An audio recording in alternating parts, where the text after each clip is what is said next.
Shalom, damai di hati, saudara-saudara yang saya kasih dalam Tuhan kita Yesus Kristus.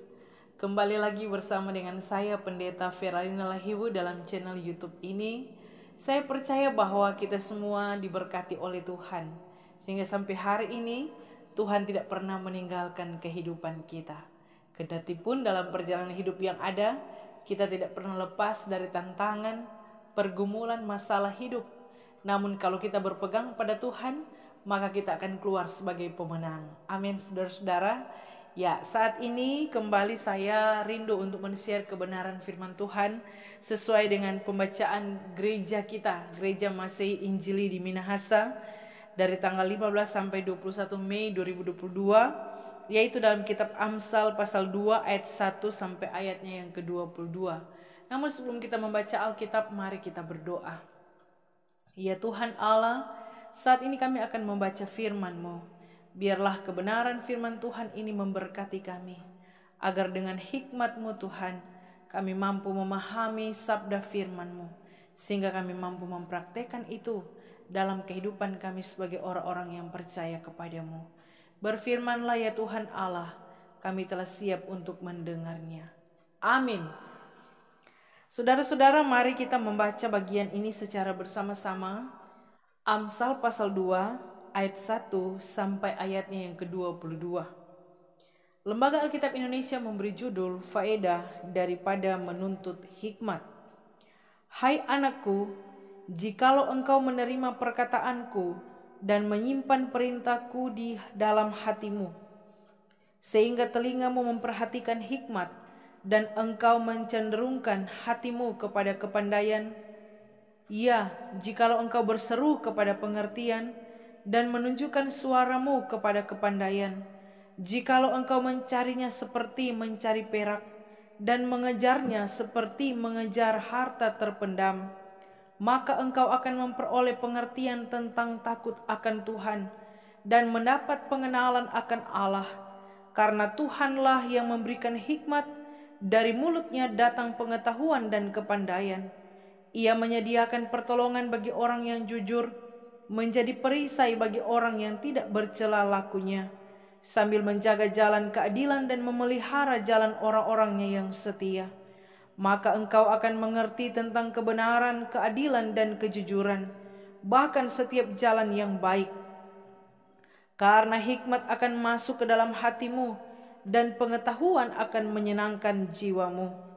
Kebijaksanaan akan memelihara engkau, kepandaian akan menjaga engkau, supaya engkau terlepas dari jalan yang jahat, dari orang yang mengucapkan tipu muslihat, dari mereka yang meninggalkan jalan yang lurus dan menempuh jalan yang gelap, yang bersukacita melakukan kejahatan, bersorak-sorak karena tipu muslihat yang jahat, yang berliku-liku jalannya dan yang sesat perilakunya, supaya engkau terlepas dari perempuan jalang, dari perempuan yang asing yang licin perkataannya, yang meninggalkan teman hidup masa mudanya dan melupakan perjanjian Allahnya. Sesungguhnya rumahnya hilang tenggelam ke dalam maut, jalannya menuju ke arwah-arwah. Segala orang yang datang kepadanya tidak balik kembali dan tidak mencapai jalan kehidupan. Sebab itu, tempuhlah jalan orang baik dan peliharalah jalan-jalan orang benar, karena orang jujurlah akan mendiami tanah, dan orang yang tak bercelah yang akan tetap tinggal di situ. Tetapi orang fasik akan dipunahkan dari tanah itu, dan pengkhianat akan dibuang dari situ. Demikianlah firman Tuhan. Saudara-saudara yang saya kasih dalam Tuhan kita Yesus Kristus, demikianlah kita sudah membaca bagian firman Tuhan dalam Amsal pasal 2 ayat 1 sampai ayatnya yang ke-22. Saya sangat senang sekali menjumpai Bapak Ibu saudara-saudara. Saya Pendeta Feralina Lahiwu adalah pendeta Jemaat Gemim Getsemani Madidir. Pendeta yang ditugaskan sebagai pendeta jemaat di Getsemani Madidir, Kota Bitung. Luar biasa saudara-saudara, sudah sekian lama saya berkhotbah dalam channel YouTube ini, dan puji Tuhan saya sangat bersyukur ketika ada banyak orang boleh menjadi viewer dan juga ada banyak yang mensubscribe channel YouTube ini, sehingga luar biasa perkembangan dalam YouTube ini. Dan saya secara pribadi mengucapkan terima kasih kepada saudara-saudara yang terus mengikuti channel Pendeta Ferlina Lahiwu. Biarlah channel ini terus menjadi berkat. Saudara-saudara yang saya kasih dalam Tuhan kita Yesus Kristus, tema kita saat ini adalah hikmat menuntun orang ke jalan yang benar. Tema saat ini menggiring kita semua untuk mengerti bahwa hikmat itu sangat penting. Karena hikmat akan menuntun kita ke jalan yang benar. Sehingga dari tema ini, saudara-saudara, saya berpendapat bahwa tanpa hikmat, seseorang akan salah jalan, akan salah arah, dan pasti akan salah tujuan. Makanya nimbole salah jalan supaya sampai kepada tujuan. Sehingga kita tidak hanya sekedar ada di jalan yang benar, tapi jalan yang benar itu akan menuntun kita sampai kepada tujuan. Maka dari itu, saudara-saudara, kita membutuhkan hikmat. Sehingga bicara hikmat, saudara-saudara, pasti kita ingat seorang tokoh Alkitab yang luar biasa, yaitu Salomo. Ya, Salomo ini adalah seorang raja yang menggantikan ayahnya Daud. Saat Salomo naik tahta, Alkitab mencatat bahwa ia tidak minta kekayaan, dia tidak minta umur panjang, dia tidak minta nyawa musuh, tetapi dia meminta hikmat kepada Tuhan. Mengapa, saudara-saudara? Dia meminta hikmat karena dia belum berpengalaman, karena dia masih terlalu muda. Sehingga menurut Yosefus adalah seorang ahli sejarah, saudara-saudara, dia mengatakan bahwa Salomo ini menjadi raja sekitar umur 15 tahun. Makanya dikatakan dia terlalu muda ketika dia naik tahta, karena masih umur 15 tahun. Kalau dalam tata gereja kita saat ini, 15 tahun ini adalah usia remaja, saudara. Ya, kalau sekarang ini usia 15 tahun, ini baru kelas 1 SMA. Sehingga di usia ini, usia yang masih 15 tahun, masih kelas 1 SMA, tapi Salomo sudah menjadi raja karena dia harus menggantikan ayahnya Daud. Ya, makanya Salomo mengakui bahwa dia masih muda dan dia tidak berpengalaman. Dia menjadi seorang raja yang dimana dia di sini menjadi raja di tengah-tengah umat pilihan Allah, yaitu bangsa Israel. Mereka adalah umat yang besar, yang tidak terhitung dan terkira jumlahnya. Karena ketika menjadi raja pada saat itu adalah juga merupakan hakim tertinggi yang harus memutuskan perkara, yang harus mengambil keputusan. Sehingga waktu Raja Salomo naik tahta, yang dia minta kepada Tuhan adalah hikmat, saudara-saudara. Sedangkan Salomo minta hikmat, apalagi torang. Maka dari itu tadi saya katakan bahwa hikmat itu sangat penting dalam kehidupan kita sebagai orang percaya. Baik kita sebagai orang tua, baik kita sebagai anak-anak, baik kita sebagai hamba, pelayan, sebagai hamba Tuhan, sebagai pemerintah, sebagai pemimpin, kita semua membutuhkan hikmat. Mengapa, saudara-saudara? Karena hikmat ada manfaatnya. Sehingga khusus konteks bacaan yang kita baca saat ini dalam pasal 2 ayat 1 sampai 22, ini berbicara tentang faedah, ya, atau manfaat. Faedah hikmat, manfaat hikmat. Namun saudara-saudara, sebelum kita melihat faedah atau manfaat dari hikmat, mari kita lihat bersama di ayat 1 sampai ayatnya yang keempat. Di sini kita melihat kondisi yang dituntut oleh hikmat itu. sebelum merasakan manfaatnya.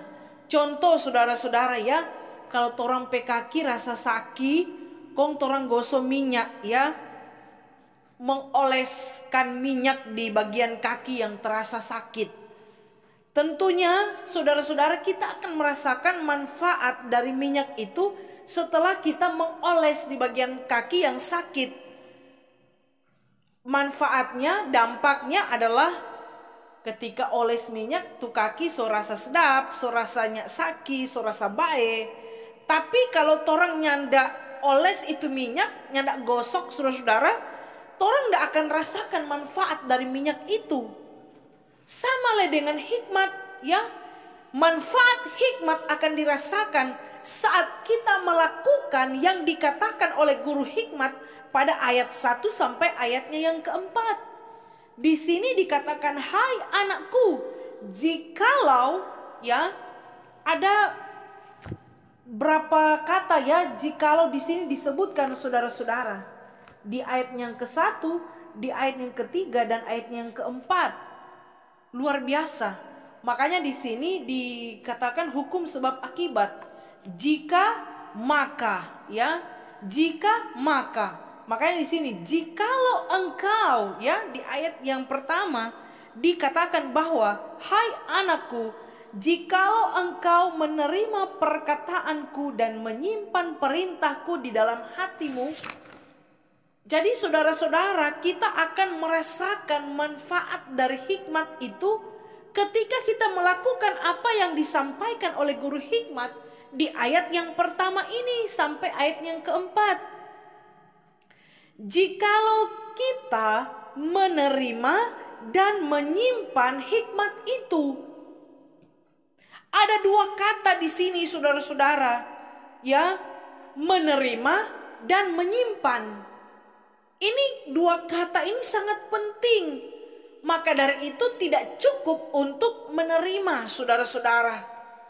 Karena ada orang cuma sampai diterima ya, menerima perintah, menerima perkataan, menerima firman, tapi cuma sampai habis diterima.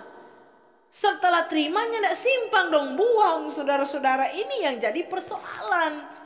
Maka dari itu di ayat yang ke-1 jelas sekali firman Tuhan mengatakan, ketika disampaikan perintah perkataan, ada dua hal, menerima dan menyimpan.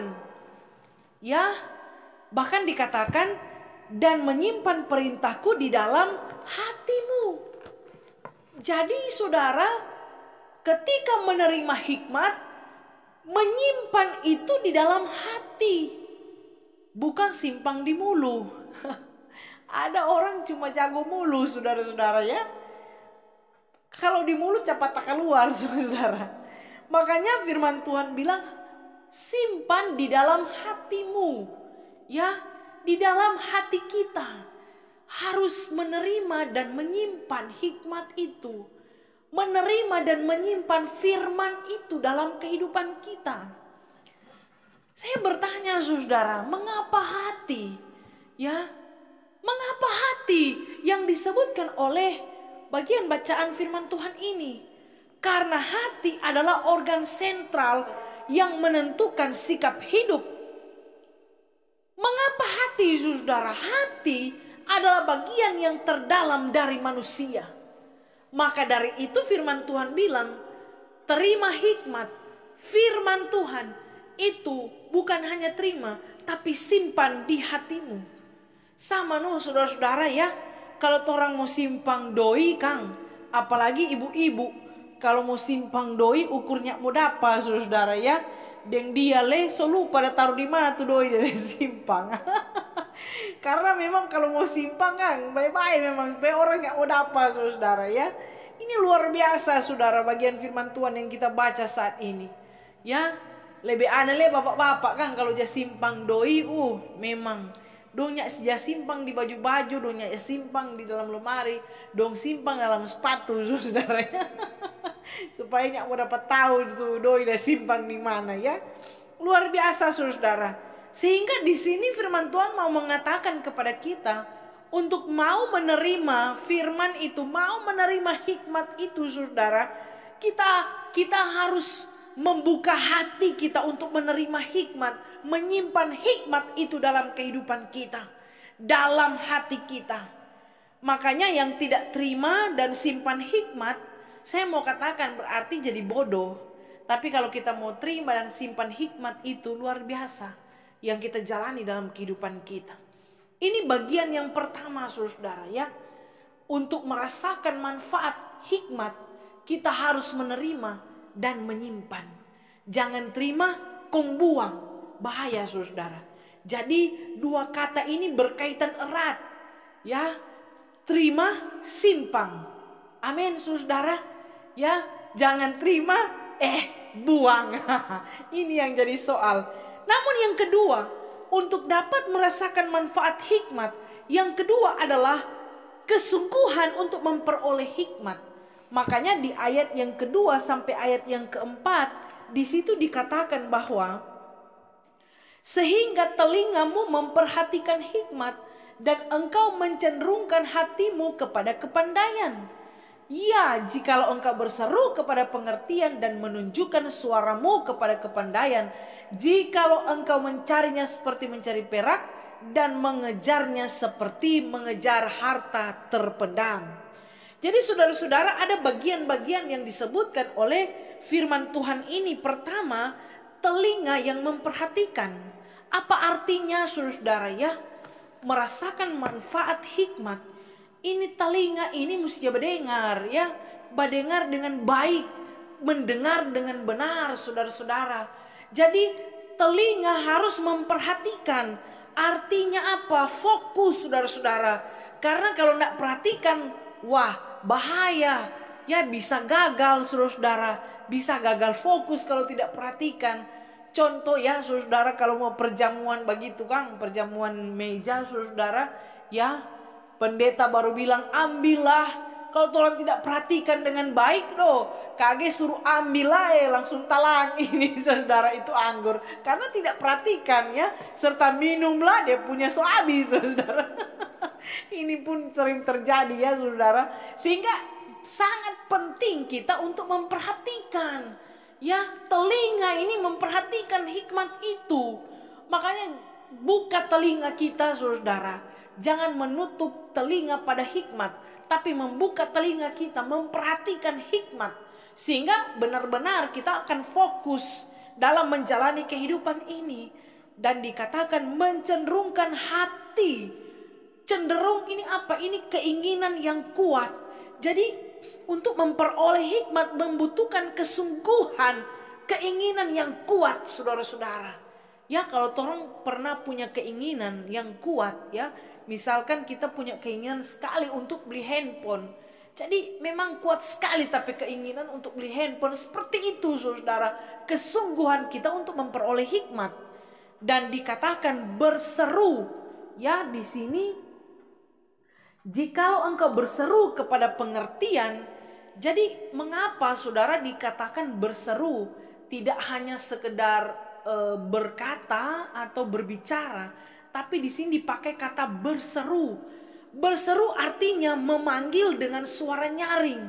Jadi tidak hanya sekedar bapangge ungke di mana, tuh nyandak hanya sekedar opo, ya tidak saudara, atau Vera, tidak hanya sekedar bapangge biasa. Namun berseru ini adalah memanggil dengan suara yang nyaring. Jadi kalau torang pe anak ada di luar rumah, kong torang bapangge itu yang dimaksud saudara ya, memanggil dengan suara yang nyaring ini yang keras. Jadi memanggil dengan suara yang keras supaya dapat dengar. Ya, misalkan ya anak saya namanya Fleara. Fleara. Ya, nyana cuma Fleara. Ya, cuma plang saudara. Jadi memang berseru di sini artinya memanggil dengan suara yang keras supaya dapat dengar. Artinya memberi perhatian kepada hikmat ini. Supaya memang orang sungguh-sungguh untuk memperoleh hikmat itu. Digambarkan dengan seperti berseru. Itu maksudnya saudara-saudara ya. Dan selanjutnya dikatakan, jikalau engkau mencarinya seperti mencari perak dan mengejarnya seperti mengejar harta terpendam. Saudara yang diberkati Tuhan, perak yang dimaksudkan di sini adalah salah satu logam galian yang berharga, ya. Dan harta terpendam terdiri dari perak, emas, dan barang-barang berharga.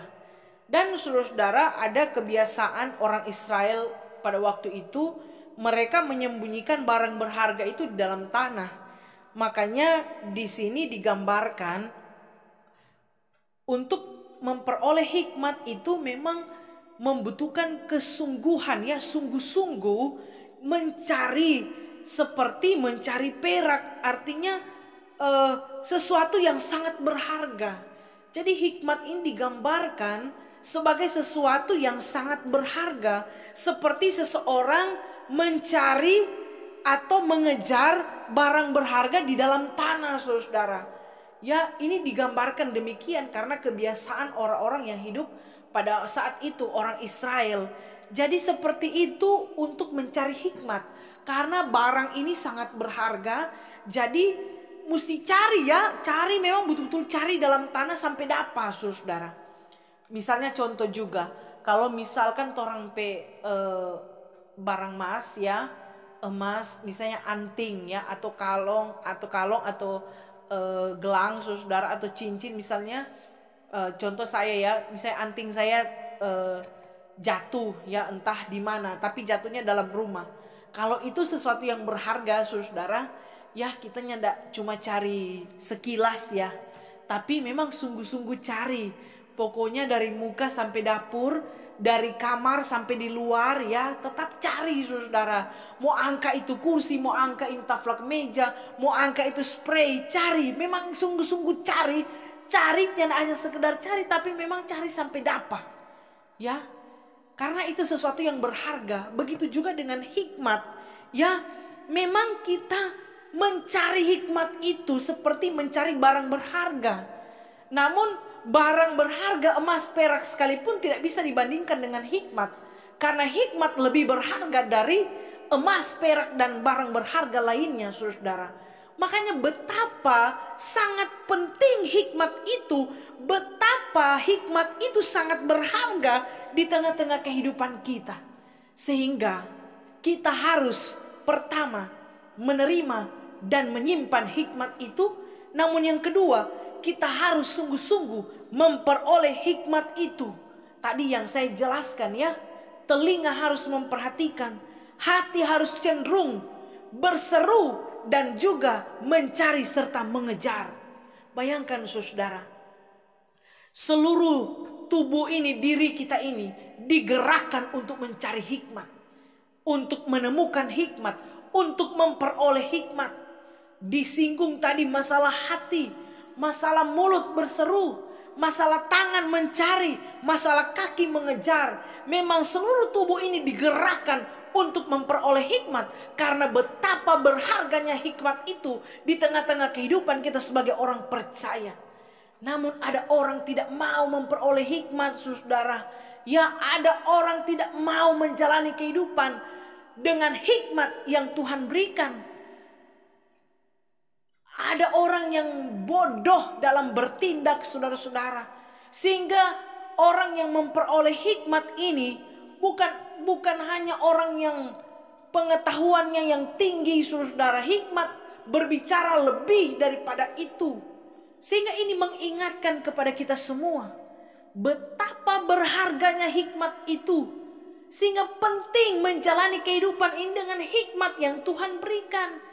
Karena kalau torang yang tidak ada hikmat, torang mau salah arah.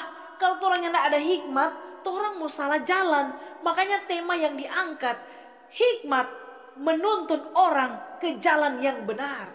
Nah, ini kita akan masuk dalam manfaat hikmat, saudara. Jadi, jika kita menerima dan menyimpan hikmat, jika kita sungguh-sungguh memperoleh hikmat, maka kita akan melihat di sini manfaat hikmat itu.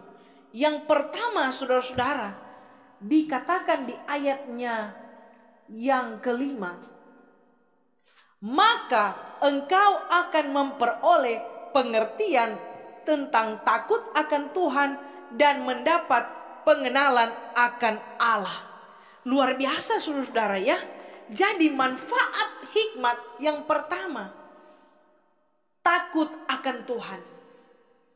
Saudara yang saya kasih dalam Tuhan kita Yesus Kristus, saya mau katakan bahwa hikmat tidak hanya sekedar bicara kepandaian, hikmat tidak hanya sekedar bicara kepintaran, bicara kecerdasan, tapi hikmat melebihi itu semua.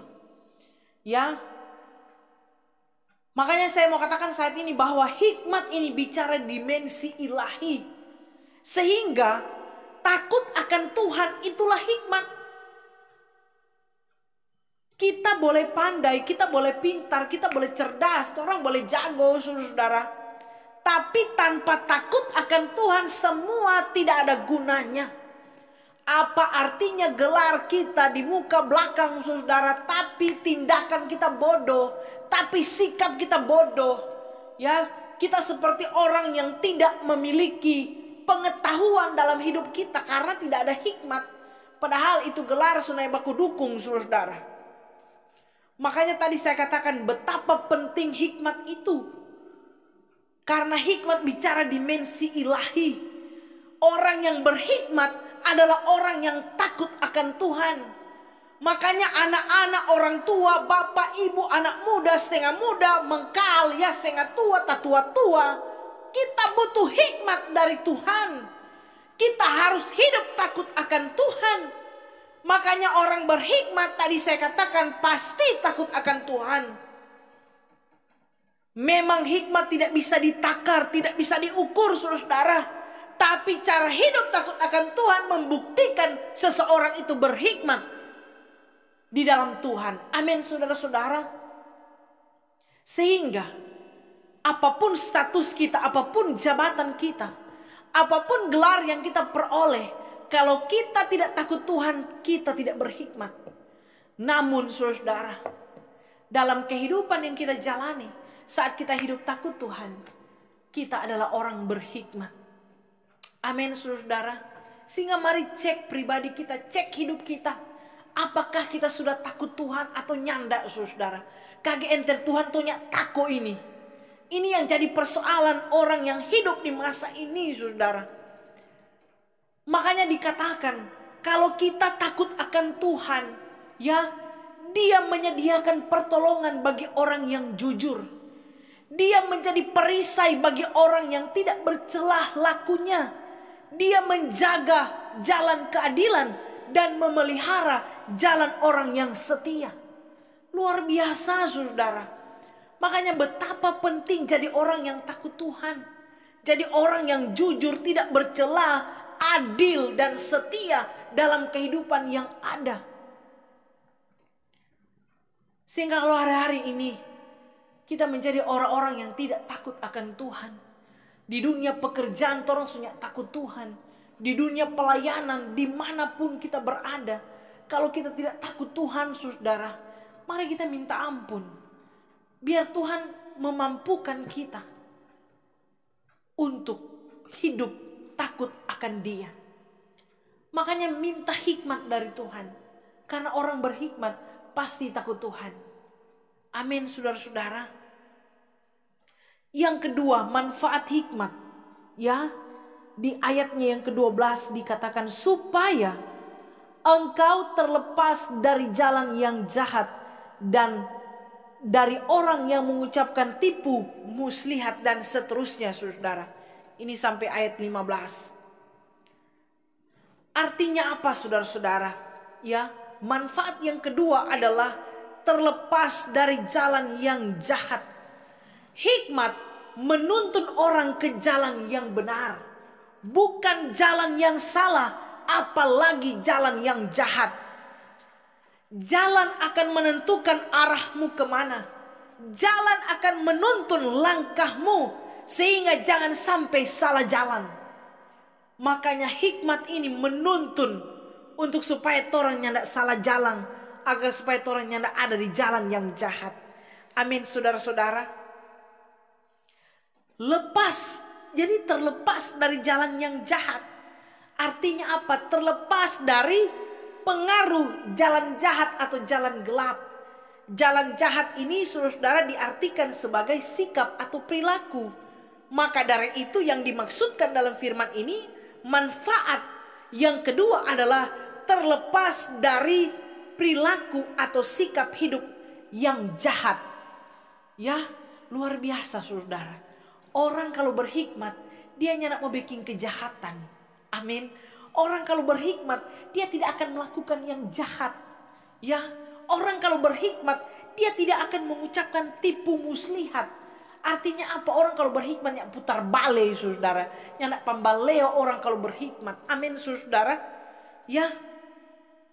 Dia akan menghasilkan kelakuan-kelakuan yang baik. Sikap-sikap yang baik saudara. Ya. Makanya buang jauh-jauh itu sikap pemangiri. Itu kelakuan jahat. Kelakuan besai itu saudara. Ya. Dalam kehidupan kita. Aduh pokoknya. Bukan sedikit orang pemangiri saudara. Mengiri dengan kesuksesan orang lain, mengiri dengan firman saudara. Itu kelakuan besai saudara ya, kelakuan jahat itu. Sehingga kita harus singkirkan. Orang berhikmat tidak akan demikian saudara. Ya, namun orang berhikmat akan menjaga perilakunya, cara hidupnya di hadapan Tuhan. Maka dari itu saudara, penting sekali hikmat ini dalam kehidupan kita. Jangan jadi orang jahat saudara, ya. Apalagi menjahati orang lain. Ya ini. Orang kalau berhikmat tidak akan menjahati orang lain. Orang kalau berhikmat tidak akan menjatuhkan orang lain. Orang kalau berhikmat yang akan bicara orang lain di belakang saudara. Ya, amin. Itu semua kelakuan-kelakuan besar. Itu semua kelakuan-kelakuan jahat saudara. Ya, makanya orang berhikmat. Tadi saya katakan hikmat ini bicara dimensi ilahi. Dia akan hidup dalam tuntunan kuasa Roh Kudus Tuhan.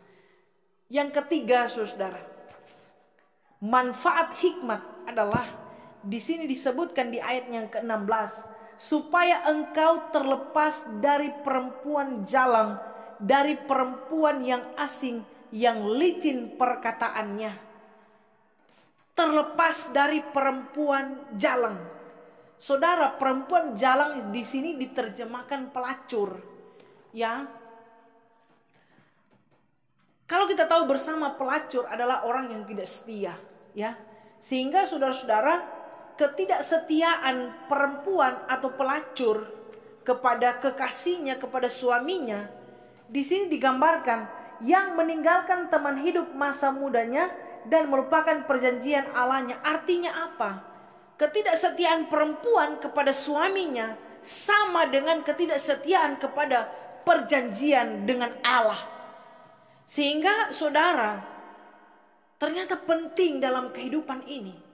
Orang kalau berhikmat, dia akan menjadi orang yang setia. Amin saudara. Orang kalau tidak berhikmat, dia tidak akan setia. Setia dalam kehidupan rumah tangga yang ada. Dalam kehidupan suami istri. Akan menjadi orang yang setia. Itu kalau berhikmat. Mar orang kalau bodoh, dia tidak akan setia saudara. Makanya cek pribadi kita. Kalau orang tidak setia dalam kehidupan suami istri, dalam kehidupan rumah tangga, berarti orang tidak tergolong orang berhikmat. Tapi orang bodoh. Sehingga hari ini firman Tuhan mengingatkan kepada kita supaya orang yang jadi bodoh di sini terlepas dari perempuan jalang. Artinya apa? Kita tidak akan melakukan ketidaksetiaan di tengah-tengah kehidupan kita sebagai orang percaya.